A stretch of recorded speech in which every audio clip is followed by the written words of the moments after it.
Hello students, our next unit is kinematics. देखिए बेटा, इससे पहले हम एक यूनिट कंप्लीट कर चुके हैं, मैथमेटिकल टूल्स कंप्लीट कर चुके हैं। अब हम हमारे सिलेबस की सेकेंड यूनिट स्टार्ट करने जा रहे हैं। इसका नाम है काइनेमेटिक्स या काइनेटिक्स भी कहते हैं इसको। ठीक है, तो देखिए काइनेटिक्स होती क्या है, इसके बारे में हम पहले स्टडी करेंगे। तो सबसे पहले मैं शुरू करता हूँ मैकेनिक्स से। ठीक है, काइनेटिक्स जो होता है वो मैकेनिक्स का ही पार्ट है। तो सबसे पहले हम जानेंगे कि मैकेनिक्स क्या होती है। देखिए मैं क्या लिखा है यहाँ पर, the branch of physics which deals with study of motion of bodies with small speed as compare to speed of light.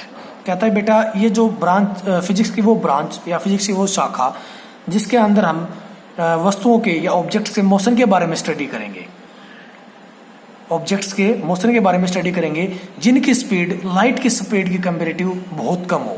यानी कि जैसे कि मान लिया कोई कार मूव कर रही है, कोई बस, ट्रेन, एरोप्लेन मूव कर रही है, तो इन सब की स्पीड लाइट की स्पीड से बहुत कम होती है। जैसे कि मान लिया आपकी कोई गाड़ी है, वो 100 किलोमीटर पर आवर की स्पीड से मूव कर रही है।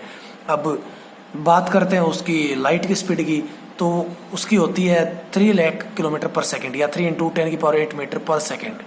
ठीक है, तो जो कि आपकी गाड़ी की स्पीड से कई गुना ज्यादा, यानी कि गाड़ी की स्पीड तो लाइट की स्पीड के आगे नेग्लिजिबल है, ना के बराबर है।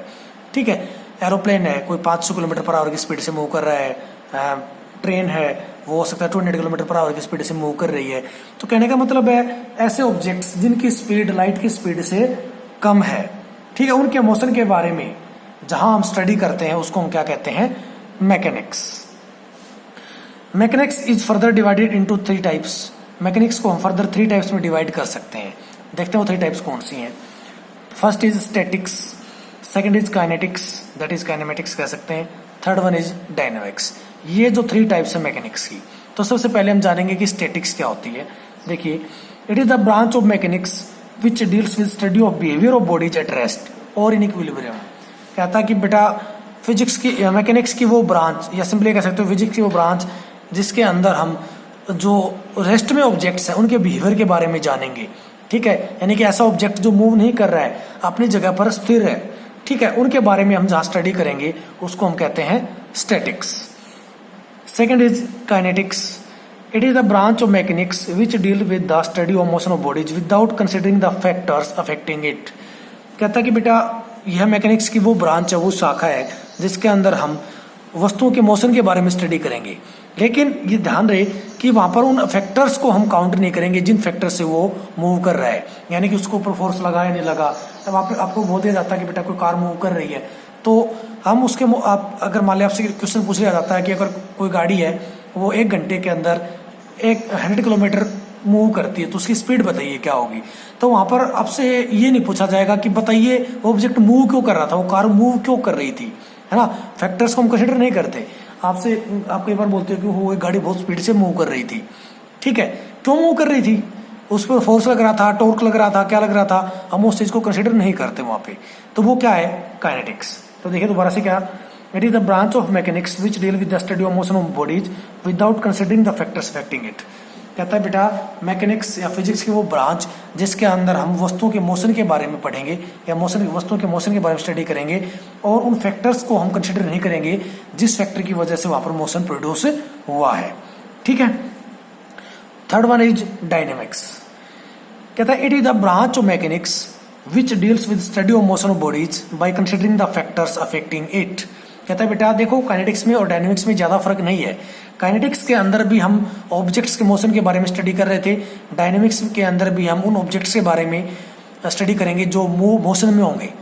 ठीक है, जो मोशन में होंगे, यह कह लीजिए ऑब्जेक्ट्स के मोशन के बारे में स्टडी करेंगे, लेकिन हम यहाँ पर साथ में क्या कंसिडर करेंगे कि वहां पर जो मोशन प्रोड्यूस हुआ वो किस वजह से प्रोड्यूस हुआ है, उन फैक्टर्स को भी हम साथ में कंसिडर करेंगे। ठीक है, तो study of motion of bodies यानी कि जहां पर हम वस्तुओं के मोशन के बारे में स्टडी करते हैं और साथ में उन फैक्टर्स का भी हम ध्यान रखते हैं जिस वजह से वहां पर मोशन प्रोड्यूस हुआ है, उस ब्रांच को हम क्या कहेंगे, डायनामिक्स।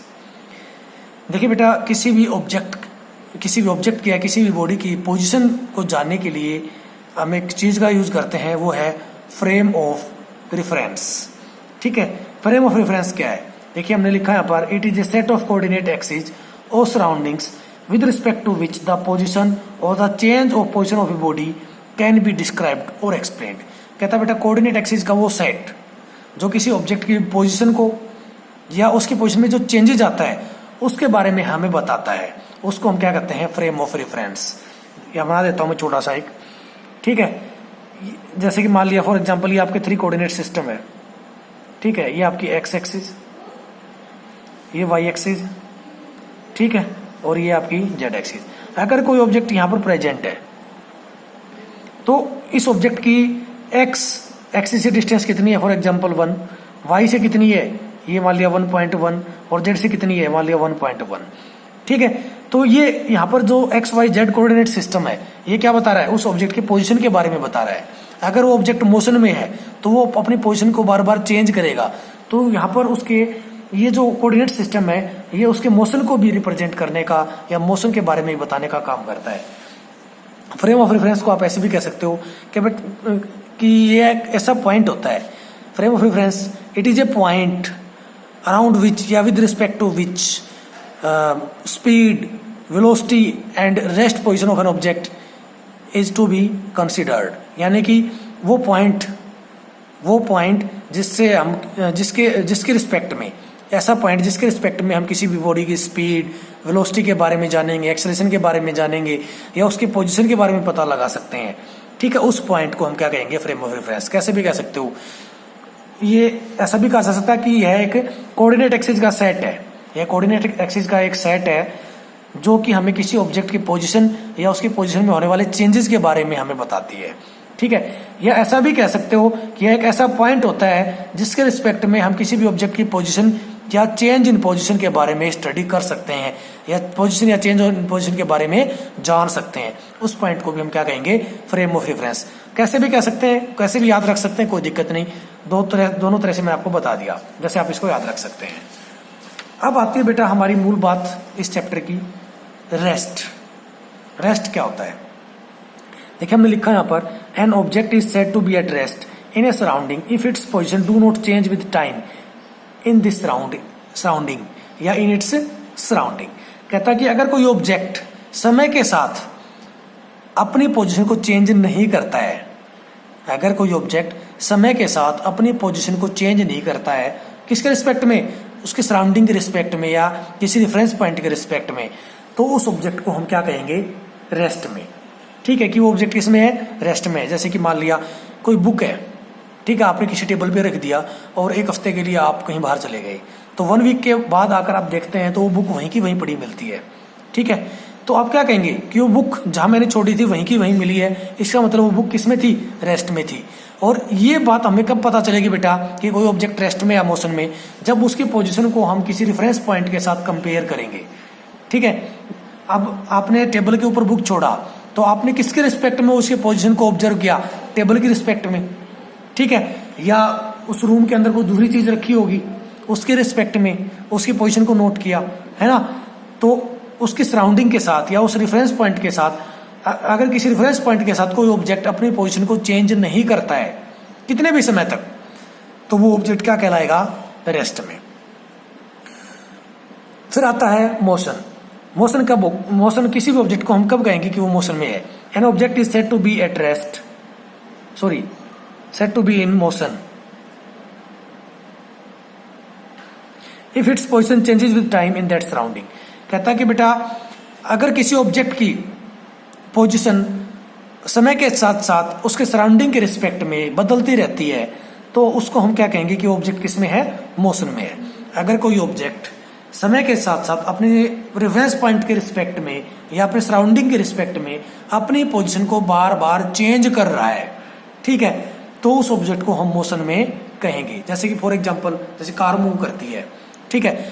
अब बेटा देखो उसके कार के आसपास कुछ भी नहीं हो, कार आपसे बहुत दूर हो, है ना, तो अगर वो मूव भी कर रही होती तो हम उसको पहचान नहीं पाते कि वो मूव कर रही है या नहीं कर रही, मोशन में है या नहीं।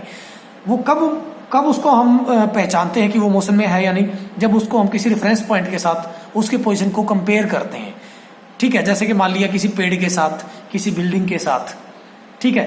अगर कोई जैसे कोई कार है वो किसी बिल्डिंग के साथ अपनी पोजीशन, बिल्डिंग के रिस्पेक्ट में अपनी पोजीशन बार बार चेंज कर रही है, ठीक है, तो उसको हम क्या कहेंगे, कार को मोशन में कहेंगे। यानी कि कोई ऑब्जेक्ट रेस्ट में है या मोशन में है, इसको जानने के लिए हमें एक सराउंडिंग या रेफरेंस पॉइंट नोट करना होगा, रेफरेंस पॉइंट कंसिडर करना होगा, जिसके साथ उसके पोजीशन की हम तुलना या कंपेयर कर सकें। अगर उस रेफरेंस पॉइंट के साथ वो ऑब्जेक्ट क्या करता है, अपनी पोजीशन को बार बार चेंज कर रहा है, ठीक है, तो हम उसको किस में कहेंगे, मोशन में। जैसे कि मान लिया आप अपने रूम के अंदर खड़े हैं, ठीक है, और आपको कोई बाहर से ऑब्जर्व कर रहा है खिड़की से, तो अगर आप खिड़की के साथ अपनी पोजीशन को बार बार चेंज कर रहे हो, अगर आप खिड़की के रिस्पेक्ट में अपनी पोजीशन को बार बार चेंज कर रहे हो, तो आप किस में कहलाएंगे, मोशन में।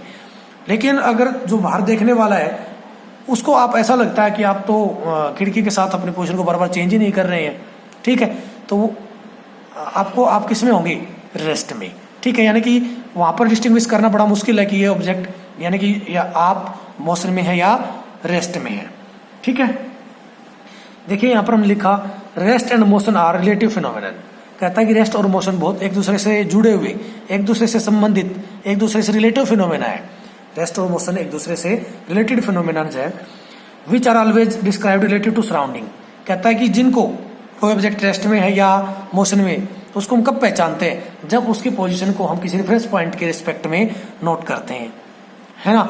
जब उस ऑब्जेक्ट की पोजीशन को हम किसी रेफरेंस पॉइंट के साथ ऑब्जर्व करते हैं या कंसिडर करते हैं, तो उस टाइम पर हम ये बता पाते हैं कि कोई ऑब्जेक्ट रेस्ट में है या मोशन में। इसका समझेंगे आप रेफरेंस पॉइंट का मतलब यहाँ पर क्या है। An object at the same time may be at rest with one surrounding and may be in object with another surrounding. कहता है कि एक ऑब्जेक्ट एक ही टाइम पर एक सराउंडिंग के साथ या एक रेफरेंस पॉइंट के साथ तो वो रेस्ट में है, लेकिन उसी को हम दूसरे ऑब्जेक्ट के साथ या दूसरे रेफरेंस पॉइंट के साथ ऑब्जर्व करते हैं, कंसिडर करते हैं, तो वो मोशन में हो सकता है, ठीक है। देखिए कैसे, the passengers sitting in a moving bus are at rest with respect to bus and other passengers sitting in the same bus and are in motion with respect to trees or pedestrians on the road। कहता है कि अगर जैसे मान लिया आप सुबह सुबह गाड़ी में आ रहे होते हैं, या ये कह लीजिए अगर आप बस में बैठे हैं, तो आप अब जो आपके साथी पैसेंजर्स हैं, ठीक है, आपके जो दूसरे पैसेंजर्स आपके साथी, वो आपके लिए रेफरेंस पॉइंट का काम कर रहे हैं। किसका काम कर रहे हैं वहां पे, रेफरेंस पॉइंट का या सराउंडिंग का। तो आपने देखा होगा कि उसी बस में आप बैठे हैं, उसी में कोई दूसरा पैसेंजर बैठे हैं, आप कभी भी नोट कर लीजिए अपने पोजीशन को, 2 मिनट के बाद, 4 मिनट के बाद, 6 मिनट के बाद, जब भी आप देखेंगे, ठीक है, तो आपकी पोजीशन अपने साथी पैसेंजर के रिस्पेक्ट में हमेशा एक जैसी मिलेगी। तो इसका मतलब क्या है, अगर आप किसी बस में बैठे हैं तो आपके साथी पैसेंजर के रिस्पेक्ट में आप किस में है, रेस्ट में है, ठीक है। लेकिन अगर आप किसी भी बाहर की चीजों को, जैसे कि मान लिया कोई पेड़ है या कोई पैदल चल रहा है या कोई बाहर बिल्डिंग है, ठीक है, उसको रेफरेंस पॉइंट कंसिडर करते हैं, तो उसके रिस्पेक्ट में आपकी पोजीशन क्या हो रही है, बार बार चेंज हो रही होती है, ठीक है। बाहर बस के बाहर जो भी चीज है, अगर उसको आप रेफरेंस पॉइंट कंसिडर करेंगे, तो उस रेफरेंस पॉइंट के रिस्पेक्ट में आपकी पोजीशन बार बार चेंज हो रही होती होगी, ठीक है। तो आप किस में होंगे, उस ऑब्जेक्ट के साथ मोशन में, ठीक है। तो आई थिंक समझ आया होगा रेफरेंस पॉइंट का रोल, कि आप अपने बस या अपने साथियों के कंपेरेटिव अपनी पोजीशन को जब ऑब्जर्व करते हैं, तो आप अपने आप को रेस्ट में पाते हैं। लेकिन आप अपनी पोजीशन को बाहर की वस्तुओं के साथ कंपेयर करते हैं, तो आपकी पोजीशन उन चीजों के रिस्पेक्ट में बार बार चेंज हो रही होती है, तो आप किस में कहलाते हैं, मोशन में, ठीक है। और कोई एग्जाम्पल भी आप ऐसे ले सकते हैं, जैसे कि मान लिया कोई बस है, ठीक है, उसके आसपास कोई पेड़ नहीं है और हमें वो बस हमसे काफी दूरी पे है, ठीक है, नजदीक होगी तो हो सकता है हम उसकी पोजीशन को ग्राउंड के साथ या किसी और पॉइंट के साथ हम कंसिडर कर पाए, लेकिन हमसे बहुत दूर है, ठीक है। उसके आसपास आगे पीछे कोई हमें कोई स्क्रीन, पेड़, बिल्डिंग कुछ नजर नहीं आ रही है, ठीक है।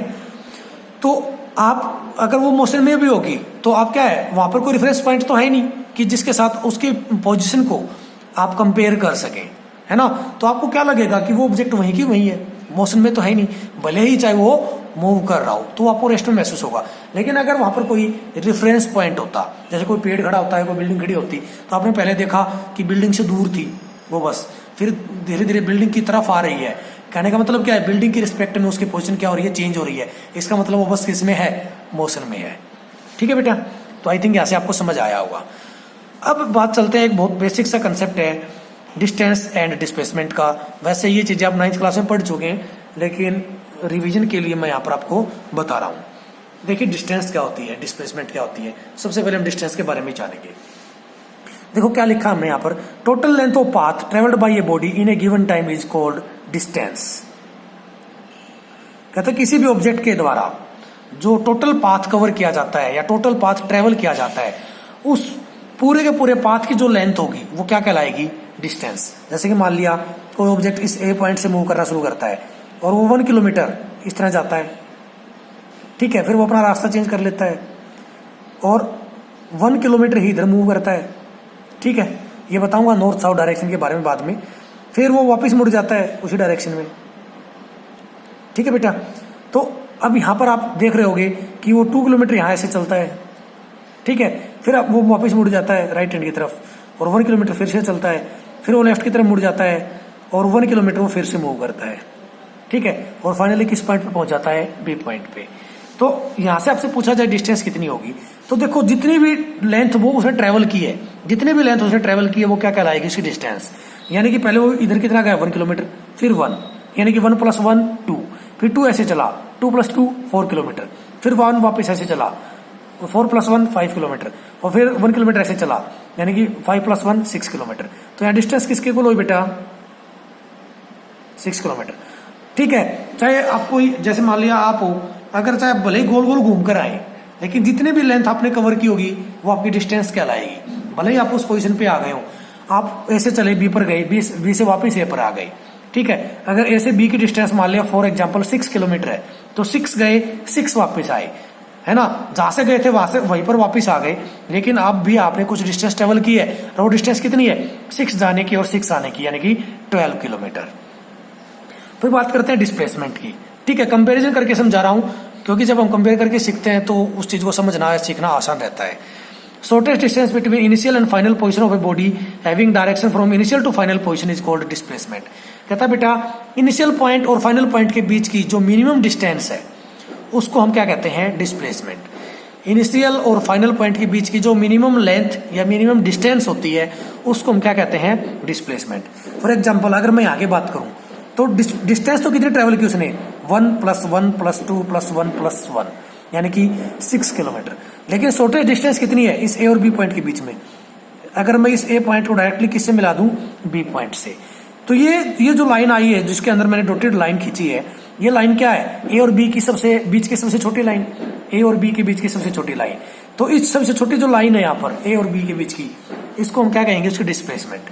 अब देखो बेटा यहाँ से यहाँ तक की डिस्टेंस 2 किलोमीटर, तो उतनी डिस्टेंस यहाँ पर भी नजर आ रही है आपको, तो ये कितनी है, 2 किलोमीटर।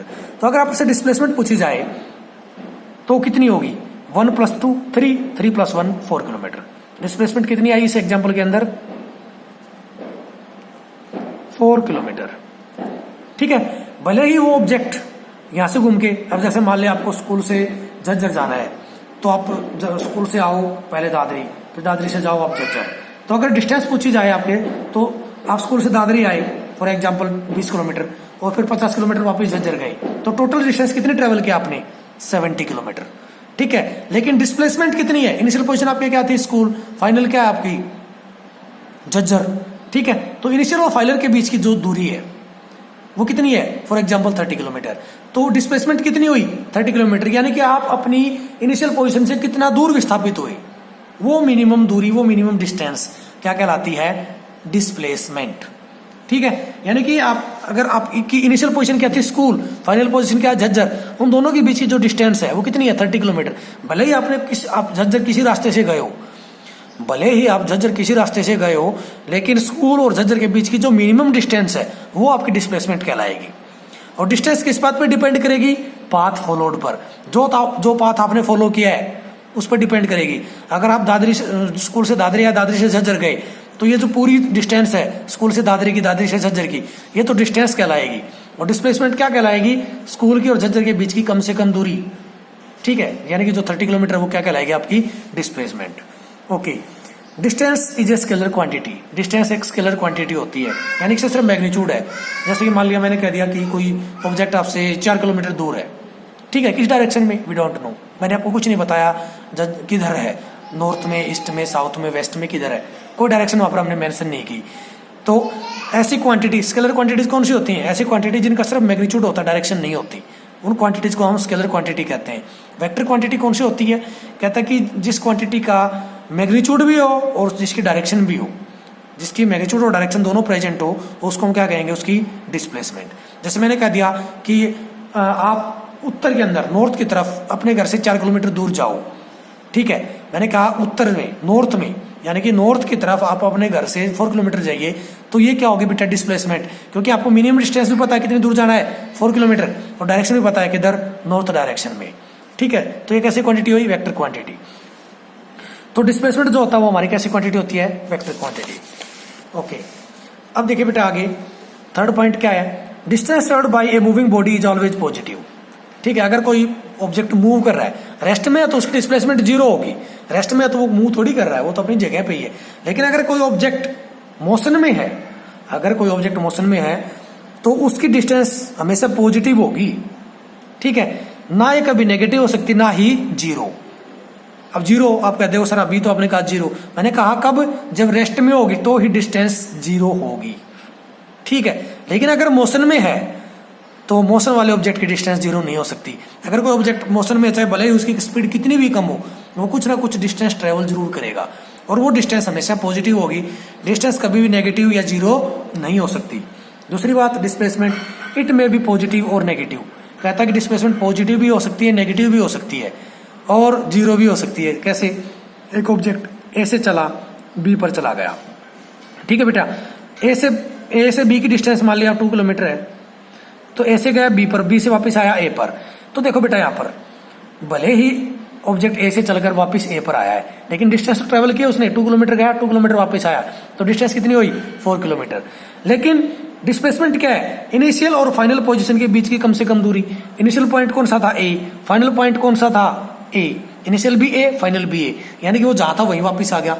तो क्या कोई डिस्प्लेसमेंट हुई वहां पर, नहीं, ठीक है। तो उस केस में डिस्प्लेसमेंट क्या होगी, जीरो। अगर सर्कुलर ट्रैक पर वो मूव कर रहा है ऑब्जेक्ट, ठीक है, वो ए से चला और ऐसे गया, तो यहां तो डिस्टेंस तो कुछ ना कुछ होगी, डिस्टेंस कितनी होगी, 2πr, ठीक है। अगर कोई ऑब्जेक्ट ए से चलकर सर्कुलर ट्रैक पर मूव करता है और वापस उसी पॉइंट पर आ जाता है, तो डिस्टेंस तो कितनी होगी, 2πr, और डिस्प्लेसमेंट कितनी होगी, ए से चला था, ए पर घूमकर वापस आ गया, तो डिस्प्लेसमेंट कितनी होगी, zero. Okay, for a moving body distance travelled can not decrease, कहते हैं किसी भी मूविंग ऑब्जेक्ट के लिए जो डिस्टेंस वो ट्रेवल कर रहा है वो कभी कम नहीं हो सकती, ठीक है। डिस्टेंस को कभी भी कम नहीं किया जा सकता, वो जिधर भी चल पड़ा, जितना भी चल पड़ा, वो डिस्टेंस तो उसके अंदर ऐड हो ही गई। Displacement of a body between 2 given points में इंक्रीज और डिक्रीज, कहता है कि किन्हीं भी 2 पॉइंट के बीच की डिस्प्लेसमेंट इंक्रीज या डिक्रीज हो सकती है। कैसे, देखिए, जैसे मान लिया कोई ऑब्जेक्ट ए से गया बी पर, ठीक है, अब ए से बी की डिस्टेंस 2 किलोमीटर, डिस्प्लेसमेंट भी 2 किलोमीटर। देखो डिस्टेंस और डिस्प्लेसमेंट सेम हो सकते हैं, कब जब ऑब्जेक्ट ए किसी स्ट्रेट पाथ पर मूव करता हो, जब ऑब्जेक्ट स्ट्रेट पाथ पर मूव करता हो उस टाइम पर डिस्टेंस और डिस्प्लेसमेंट इक्वल हो सकते हैं। तो यहाँ पर क्या आ गया, 2 किलोमीटर। लेकिन अब मैं कहता हूं कि सर इस बी पॉइंट से वापस चल के और इस सी पॉइंट पर आ गया वो ऑब्जेक्ट, ठीक है, बी से वापस सी पे आ गया, और बी से सी की डिस्टेंस कितनी मान ली, 1 किलोमीटर, ठीक है। तो डिस्टेंस बताइए, ए से सी तक आने में उसने कितनी डिस्टेंस ट्रेवल की, 2 + 1 3 किलोमीटर, ठीक है। अब देखो, लेकिन ए से सी की जो डिस्प्लेसमेंट है, डिस्प्लेसमेंट कितनी होगी, मिनिमम डिस्टेंस इनिशियल और फाइनल के बीच में, इनिशियल ए फाइनल सी, ए और सी के बीच की डिस्टेंस कितनी है, ए से बी की दूरी कितनी थी, 2, और बी से सी की 1। तो क्या करेंगे, A B minus B C किसके इक्वल हो जाएगा बेटा, ए सी के इक्वल। ए बी की वैल्यू कितनी है, 2, बी सी की वैल्यू कितनी है, 1, तो ए सी की वैल्यू कितनी आ गई, 1 किलोमीटर, ठीक है। तो यहां पर देखो, जब ए से बी पर गए थे तब कुछ डिस्प्लेसमेंट थी, बी से वापस सी पर आ गए तो डिस्प्लेसमेंट पहले से डिक्रीज हो गई, घट गई ना। लेकिन डिस्टेंस तो बढ़ गई, डिस्टेंस तो इंक्रीज हुई, तो डिस्टेंस कभी डिक्रीज नहीं हो सकती, डिस्प्लेसमेंट इंक्रीज या डिक्रीज दोनों हो सकती है। Next point, 5th point, for motion of a body between 2 given points the distance may be different for different paths. अगर कोई ऑब्जेक्ट अलग अलग पाथ फॉलो करता है, मैंने कुछ देर पहले भी कहा था, अगर कोई ऑब्जेक्ट अलग अलग पाथ फॉलो करता है तो उसकी डिस्टेंस अलग अलग हो सकती है, ठीक है। एक ऑब्जेक्ट है, इस ए से चलकर बी पर आया,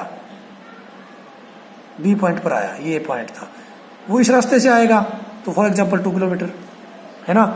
अगर वो इस रास्ते से आएगा तो मान लिया 0.5 किलोमीटर ऐसे गया, 0.5 ऐसे आया, 2 ऐसे चला, तो डिस्टेंस कितनी होगी, 2 + 1 3 किलोमीटर, ठीक है, डिस्टेंस चेंज होगी कि नहीं होगी? अगर वो ऑब्जेक्ट ऐसे ऐसे ऐसे घूम के आता है तो उसकी डिस्टेंस अब कुछ और होगी, लेकिन डिस्प्लेसमेंट तो हमेशा ए और बी के बीच की कम से कम दूरी ही रहेगी, है ना। तो for motion of a body between two given points displacement is same for all path. चाहे कैसा भी पाथ फॉलो करे, डिस्प्लेसमेंट हमेशा एक जैसी रहेगी। चाहे ये वाला पाथ फॉलो करे, चाहे ये वाला करे, चाहे ये वाला करे, इन तीनों पाथ में से कोई पाथ फॉलो करे, ए और बी के बीच की मिनिमम डिस्टेंस तो यही रहेगी, और यही आपकी क्या कहलाएगी? डिस्प्लेसमेंट। और इसका जो लास्ट डिफरेंस है, लास्ट पॉइंट, वो क्या है? During any motion the distance travelled by body में बी ग्रेटर देन और equal to the magnitude of its displacement. कहता है कि किसी भी डिस्टेंस के लिए जो डिस्टेंस है ना किसी ऑब्जेक्ट की, वो डिस्प्लेसमेंट के बराबर होगी या डिस्प्लेसमेंट से ज्यादा होगी। ठीक है, अगर कोई ऑब्जेक्ट स्ट्रेट पाथ पर मूव करता है, यानी कि ए से बी वो सीधा जाता है, तो इस केस में ए से बी गया है सिर्फ वो, ठीक है, ए उसकी इनिशियल पोजीशन, बी उसकी फाइनल पोजीशन है, तो इस केस में डिस्टेंस और डिस्प्लेसमेंट दोनों बराबर हैं। ठीक है, अगर वो कुछ दूसरा पाथ फॉलो करता है ऐसे, ठीक है, तो इस केस में डिस्टेंस इंक्रीज होगी, डिस्टेंस डिस्प्लेसमेंट से ज्यादा है, लेकिन डिस्टेंस डिस्प्लेसमेंट से कभी भी कम नहीं होगी, ध्यान रखना ये चीज। During any motion the displacement of body में बी लेस देन और इक्वल टू डिस्टेंस ट्रेवल्ड, लेकिन डिस्टेंस के लिए उल्टा है, डिस्प्लेसमेंट जो होती है ना वो या तो डिस्टेंस के बराबर होगी या डिस्टेंस से कम होगी।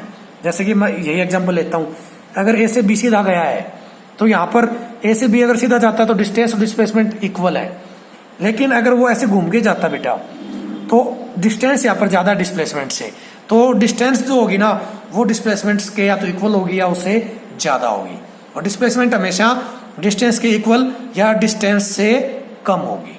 ठीक है, चलिए एक एग्जांपल करते हैं, उससे आपको और अच्छे से समझ आ जाएगा। A person first moves 40 kilometre towards north and then 30 metre towards east, what is the distance travelled and displacement? देखिए बेटा, यहां पर आपसे कह दिया जाता है कि देखो, आपको पता है ना मैप के अंदर या ग्राफ के अंदर ये नॉर्थ डायरेक्शन होती है, साउथ, ये ईस्ट और ये वेस्ट। ठीक है, तो ये मान लिया हमारा स्टार्टिंग पॉइंट है, इसको ओरिजिन कह सकते हो आप। कहता है कि एक ऑब्जेक्ट है वो 40 मीटर ईस्ट में, नॉर्थ में जाता है। ठीक है, यानी कि इस ए पॉइंट से चलकर वो बी पॉइंट पर पहुंच गया और फिर मुड़ जाता है किधर? टुवार्ड्स ईस्ट, और ईस्ट की तरफ वो कितनी दूरी तय करता है? 30 मीटर। ठीक है, पॉइंट मान लिया मैंने सी। तो ये क्या मान लिया आपकी? एक्स एक्सिस और वाई एक्सिस। ठीक है, तो देखो अब यहां पर डिस्टेंस कितनी होगी? डिस्टेंस कितनी होगी बेटा? जो उसने एक्चुअल पाथ फॉलो किया। एक्चुअल पाथ कौन सा फॉलो किया? A B plus B C, A B plus में बी सी। ए बी की वैल्यू कितनी है? 40 मीटर, प्लस में बी सी की वैल्यू कितनी है? 30 मीटर, तो डिस्टेंस कितनी आ गई? 70 मीटर। ठीक है, लेकिन डिस्प्लेसमेंट तो क्या होती है बेटा? ए और बी की बीच की मिनिमम डिस्टेंस, और ए और बी के बीच की मिनिमम डिस्टेंस की बात करें तो कौन सा पाथ होगा? ये वाला, ये जो लाइन है ए सी, यहाँ पर किस चीज को रिप्रेजेंट कर रहा है? ये डिस्प्लेसमेंट को रिप्रेजेंट कर रहा है, मिनिमम पाथ को। तो डिस्प्लेसमेंट किसके इक्वल होगी बेटा? यहाँ पर ऐसे निकालेंगे। अब देखो ट्राइंगल बन रही है ये, तो ये क्या है आपका? हाइपोटेन्यूज। हाइपोटेन्यूज किसके इक्वल होता है? Perpendicular upon base. ठीक है, ये मान लिया मैंने theta. Okay, according to Pythagoras theorem. ठीक है, AC का स्क्वायर किसके इक्वल होगा बेटा? AC का स्क्वायर किसके इक्वल होगा? AB स्क्वायर प्लस में BC स्क्वायर, AB का स्क्वायर प्लस में BC का स्क्वायर। ठीक है, अब क्या करें? दोनों साइड अंडर रूट ले लें। ठीक है, taking under root on both side, taking under root on both sides. AC का स्क्वायर इज इक्वल टू में अंडर रूट ऑफ AB का स्क्वायर प्लस में BC का स्क्वायर। ठीक है, अब इसके स्क्वायर से अंडर रूट कट क्या आ गया? AC इज इक्वल टू में अंडर रूट ऑफ AB का स्क्वायर। AB किसके इक्वल है बेटा? 40 के, तो 40 का स्क्वायर प्लस में BC किसके इक्वल है? 30 मीटर के, तो ये 30 का स्क्वायर बन गया। ठीक है, 40 का स्क्वायर क्या होगा? 1600, और 30 का स्क्वायर 900, क्या आ गया बेटा? 2500। ठीक है, तो ये आपका क्या आ गया यहाँ पर? डिस्प्लेसमेंट। इसको अगर आप और सोल्व करना चाहें तो ये क्या हो जाएगा 50 का स्क्वायर, स्क्वायर से रूट कट गया, कितना आ गया बेटा 50 मीटर। डिस्प्लेसमेंट कितनी आई 50 मीटर, डिस्टेंस कितनी आई थी 70 मीटर। और आपसे पूछ लिया जाए डायरेक्शन, ठीक है, तो किस डायरेक्शन में होगा। तो देखो ये आपकी नॉर्थ डायरेक्शन थी, ये आपकी ईस्ट डायरेक्शन थी, तो यहाँ से डायग्राम से भी आपको दिख रहा है कि जो डिस्प्लेसमेंट वो की डायरेक्शन में है, नॉर्थ ईस्ट डायरेक्शन में है, ठीक है। लेकिन इसको आप ऐसे भी समझ सकते हैं, क्या निकाल लें।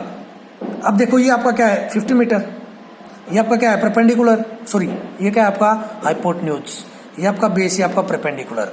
तो अकॉर्डिंग टू पंडित बद्री प्रसाद हर हर बोले रूल, ठीक है, साइन थीटा किसकी इक्वल होगा यहाँ पर परपेंडिकुलर अपॉन में हाइपोटेन्यूज। परपेंडिकुलर कितना बेटा 30 और हाइपोटेन्यूज कितना है 50, तो साइन थीटा की वैल्यू क्या आ गई यहाँ पर 3/5, ठीक है। साइन थीटा की वैल्यू क्या आई 3/5, यानी कि साइन 3/5 कब आता है जब थीटा की वैल्यू कितनी हो 37 डिग्री। मैंने बताया था ना कि 37 डिग्री एक बहुत इंपॉर्टेंट एंगल, इसको याद कर लेना। तो जो उसकी डायरेक्शन है, डिस्प्लेसमेंट जो डायरेक्शन है वो नॉर्थ के साथ कितना एंगल बनाएगी 37 डिग्री, ठीक है। और कौन सी डायरेक्शन होगी नॉर्थ ईस्ट डायरेक्शन में डिस्प्लेसमेंट होगी, ठीक है। एक एग्जांपल और देख लेते हैं हम यहाँ से, देखिए क्या है अगला example. A person is moving on a circular track of radius 10 metre. कहता है कि एक व्यक्ति है वो किसी सर्कुलर ट्रैक पर, फॉर एग्जाम्पल ये हमारा क्या है कोई सर्कुलर ट्रैक है, ठीक है। इस सर्कुलर ट्रैक का रेडियस कितना बताया 10 मीटर। इसके ऊपर वो मूव कर रहा है एट ए कांस्टेंट रेट, यानी कि कांस्टेंट स्पीड से, and complete 1 round of track in 40 second. और कहता है कि वो इस ट्रैक का पूरा राउंड कितनी देर में ले लेता है 40 सेकेंड में वो एक चक्कर पूरा कर लेता है। What is the distance travelled and displacement of person after time. यहाँ पर दो केस दिए गए हैं 90 सेकंड और 100 सेकंड। तो कहता है कि आपको 90 सेकंड के बाद और 100 सेकंड के बाद उसकी उस ऑब्जेक्ट के द्वारा या उस पर्सन के द्वारा ट्रेवल्ड डिस्टेंस और डिस्प्लेसमेंट आपको बतानी है, ठीक है। तो सबसे पहले हम क्या निकालेंगे बेटा कि 90 सेकंड में वो कितने राउंड कंप्लीट करेगा और 100 सेकंड में वो कितने राउंड कंप्लीट करेगा, ठीक है। तो टाइम हम क्या लिखेंगे टाइम ऑफ 1 राउंड, एक राउंड का टाइम कितना है 40 सेकंड, ठीक है बेटा। एक राउंड का टाइम कितना 40 सेकंड, और टाइम जो हमने लिया है यहाँ पर टोटल टाइम कितना है, यहाँ पर टोटल टाइम लिख देता हूं मैं इसको 90 सेकंड, ठीक है। पहले 90 सेकंड के लिए निकाल रहे हैं यहाँ पर। तो then number of rounds completed कैसे निकालेंगे बेटा, जो टोटल टाइम है उसको एक राउंड के टाइम से अगर हम क्या कर दें डिवाइड कर दें, तो जितने 90 सेकंड के अंदर जितने राउंड कंप्लीट हो गए उनकी संख्या आ जाएगी। तो क्या है ऊपर क्या लिखेंगे हम यहाँ पर टोटल टाइम अपॉन में टाइम फॉर 1 राउंड,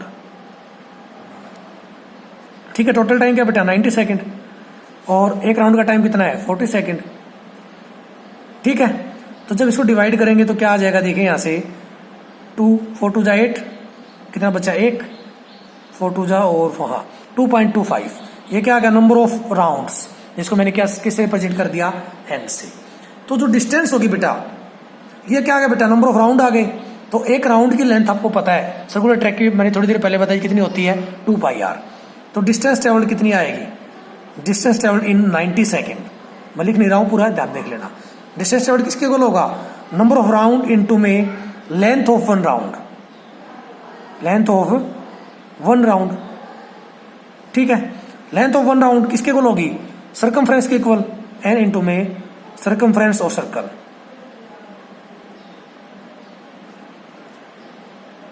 या सर्कुलर ट्रैक कह सकते हो। तो सर्कल की सर्कमफ्रेंस कितनी होती है 2πr, और n की वैल्यू क्या है बेटा 2.25 इनटू में 2 इनटू में पाई इनटू में r, रेडियस कितना दिया गया है 10 मीटर। जब आप इसको सोल्व करेंगे तो आपके द्वारा ट्रेवल डिस्टेंस आ जाएगी, और ये लगभग कितनी होगी जब इसको मल्टीप्लाई कर रहे हैं 2.25 को 2 से करेंगे तो 4.5 इंटू में पाई इंटू में 10, दैट इज 45 पाई मीटर, है ना। डिस्टेंस है तो मीटर में लिखेंगे। फिर डिस्प्लेसमेंट निकालेंगे बेटा। देखो अगर मैं इस सर्कुलर ट्रैक को 4 इक्वल पार्ट्स में डिवाइड कर दूं तो यहां से यहां तक की डिस्टेंस 0.25, ठीक है, यानी कि यहाँ से यहाँ तक का अगर इसको मैं पूरा राउंड मानूं तो 0.25 राउंड, यहाँ से यहाँ तक का राउंड 0.25, यहाँ से यहाँ तक का भी 0.25, यहाँ से यहाँ तक का भी और यहाँ से यहाँ तक का भी 0.25, 0.25, 0.25, 0.25, 0.5 जुड़ करके क्या बन गया, कंप्लीट 1 राउंड। यानी कि 2 राउंड तो वो पूरे ट्रेवल करेगा और 1 राउंड 1/4 वो कंप्लीट करेगा। ठीक है, तो डिस्प्लेसमेंट तो कौन सी होगी, इस पॉइंट के बीच की और इस पॉइंट के बीच की डिस्टेंस। ठीक है, तो अगर मैं क्या मान लूं कि ये जो सर्कुलर ट्रैक है, ये सॉरी ये जो आर्क बनी है ये अलग नियर बाई स्ट्रेट है। ठीक है, नियर बाई क्या है, स्ट्रेट, या ये कह लीजिए जो डिस्प्लेसमेंट होगी, इस चक्कर में मत पड़िए, सिंपली बता देता हूँ, जो डिस्प्लेसमेंट होगी वो इस पॉइंट के बीच के और इस पॉइंट के बीच की मिनिमम डिस्टेंस होगी, और वो उसको किस बात से रिप्रेजेंट कर सकते हैं, इस लाइन से रिप्रेजेंट कर सकते हैं। तो डिस्प्लेसमेंट हम यहाँ पर निकाल लेंगे y according to Pythagoras theorem. Pythagoras theorem से देखोगे तो ये देखो, ये बेस, ये हाइपोटेन्यूज आपको पता है, तो अगर मैं नाम दे दूं इसको ए, बी और ओ। ठीक है, तो ए बी किसके इक्वल होगा, अंडर ऑफ ए ओ का स्क्वायर प्लस में बी ओ का स्क्वायर। ठीक है, ए ओ की वैल्यू कितनी है 10 और बी ओ की वैल्यू कितनी है 10, तो 10 का स्क्वायर प्लस में 10 का स्क्वायर क्या हो गया 100 प्लस में 100। ठीक है बेटा, तो ए बी किसके इक्वल आया, अंडर ऑफ 200। ठीक है, इसको मैं क्या लिख सकता हूँ ऐसे, 100 इंटू में 2। ठीक है, 100 किसका स्क्वायर होता है 10 का, तो क्या मैं इसको लिख सकता हूँ 10 का स्क्वायर इंटू में 2 का स्क्वायर, सॉरी इंटू में 2, तो स्क्वायर से 2 गया, क्या बच गया 10√2।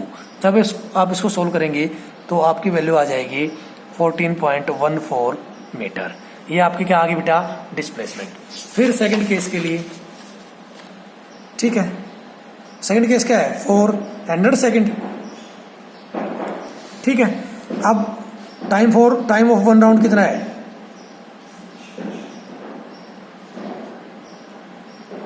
Sorry 40 second.